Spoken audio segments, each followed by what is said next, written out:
നമസ്കാരം. ഇസ്രായേൽ ഫലസ്തീൻ വിഷയവുമായി ബന്ധപ്പെട്ട് ഇതുവരെ കണ്ടതിൽ വെച്ച് ഏറ്റവും രൂക്ഷമായ രീതിയിലുള്ള ഒരു യുദ്ധമാണ് ഇന്ന് നടക്കുന്നത്.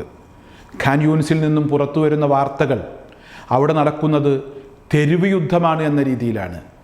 ഡസൻ കണക്കിന് ഇസ്രായേൽ സൈനികരെയാണ് ഹമാസിൻ്റെ പോരാളികൾ കൊന്നു തള്ളിക്കൊണ്ടിരിക്കുന്നത്. പലരും പേടിച്ചു വിറച്ച് ആയുധം വെച്ച് കീഴടങ്ങുന്ന ഒരു സാഹചര്യമുണ്ട് എന്നാണ് അറിയാൻ കഴിയുന്നത്.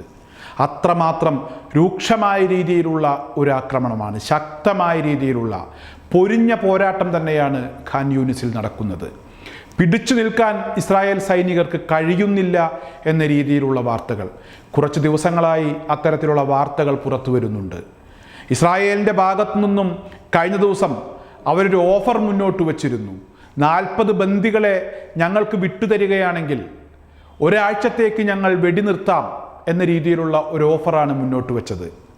ഏതെങ്കിലും രീതിയിൽ യുദ്ധമൊന്ന് നിർത്തിത്തരണമെന്ന് പറഞ്ഞ് ഇസ്രായേലിൻ്റെ ഭരണാധികാരികൾ ലോകം ചുറ്റുകയാണ്. എന്തായാലും അബൂ ഉബൈദ അവർക്ക് കൃത്യമായൊരു മറുപടി കൊടുത്തിരുന്നു. തൽക്കാലത്തേക്കുള്ള ഒരു പരിപാടിയും ഇനിയില്ല. യുദ്ധം നിർത്തുകയാണെങ്കിൽ അത് ശാശ്വതമായ ഒരു യുദ്ധം നിർത്തലാകണം. ഞങ്ങളുടെ രാജ്യം ഞങ്ങൾക്ക് തിരിച്ചു കിട്ടണം. പൂർണ്ണമായും ഞങ്ങൾക്ക് സ്വാതന്ത്ര്യം കിട്ടണം. അതല്ലാതെ ഇനി വെടിനിർത്തലില്ല. നിങ്ങൾക്ക് വേണമെങ്കിൽ വെടിനിർത്താം, അത് നിങ്ങളുടെ തീരുമാനമാണ്. ഞങ്ങൾ എന്തായാലും ഈ യുദ്ധത്തിൽ നിന്ന് പിന്നോട്ടില്ല, ഞങ്ങൾ മുന്നോട്ട് തന്നെയാണ് എന്ന് അബൂ ഉബൈദ ഇവർക്ക് കൃത്യമായ രീതിയിൽ ഒരു മറുപടി കൊടുത്തിരുന്നു. എന്തായാലും ഇസ്രായേലിന് പിടിച്ചു നിൽക്കാൻ കഴിയുന്നില്ല എന്ന രീതിയിലുള്ള വാർത്തകൾ അത് കുറച്ച് ദിവസങ്ങളായി വന്നുകൊണ്ടിരിക്കുന്നുണ്ട്. അവരുടെ ഭാഗത്തു നിന്നുള്ള ചില പ്രതികരണങ്ങളിൽ നിന്ന് തന്നെയാണ് നമുക്കത് മനസ്സിലാക്കാൻ കഴിയുന്നത്. ഇസ്രായേൽ പ്രസിഡന്റ് തന്നെ കഴിഞ്ഞ ദിവസം ഞങ്ങൾ വെടിനിർത്താൻ തയ്യാറാണ്, കരാർ റെഡിയാണ് എന്ന രീതിയിൽ ഒരു പ്രതികരണം നടത്തിയിരുന്നു. പക്ഷേ ഹമാസ് ഒരിക്കലും ഇനി വെടിനിർത്തലിനില്ല എന്ന് വ്യക്തമാക്കിയിരുന്നു. അതിനു പിന്നാലെയാണ് രൂക്ഷമായ രീതിയിലുള്ള കരയുദ്ധം നടക്കുന്നു എന്ന രീതിയിലുള്ള വാർത്തകൾ പുറത്തു വരുന്നത്. ഖാൻ യൂനിസിൽ തെരുവ് യുദ്ധം തന്നെയാണ് നടക്കുന്നത്.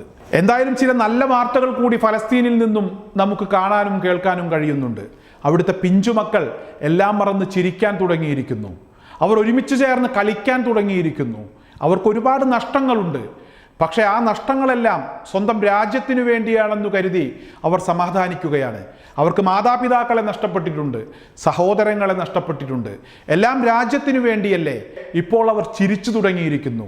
ഇസ്രായേൽ ഭീകരർ തോറ്റ് പിന്നോട്ടോടുന്ന കാഴ്ച കാണുമ്പോൾ, ഇസ്രായേൽ സൈനികർ ഹമാസിന് മുന്നിൽ ആയുധം വെച്ച് കീഴടങ്ങുമ്പോൾ, ഇതെല്ലാം കാണുമ്പോൾ അവർ ചിരിച്ചു പോവുകയാണ്. തീർച്ചയായും ഈ ഒരു അവസരത്തിനു വേണ്ടിയായിരുന്നു അവർ കാത്തിരുന്നത്. എന്തായാലും ഇസ്രായേലിൻ്റെ നാശം അത് ഏറെക്കുറെ തുടങ്ങിക്കഴിഞ്ഞു എന്നാണ് ലോകരാജ്യങ്ങൾ അഭിപ്രായപ്പെടുന്നത്. പല പ്രമുഖരും അത്തരത്തിലുള്ള അഭിപ്രായങ്ങൾ മുന്നോട്ട് വെക്കുന്നുണ്ട്. ആ അഭിപ്രായങ്ങൾ സത്യമാകട്ടെ എന്ന് മാത്രമാണ് ഈ അവസരത്തിൽ എനിക്ക് പറയാനുള്ളത്.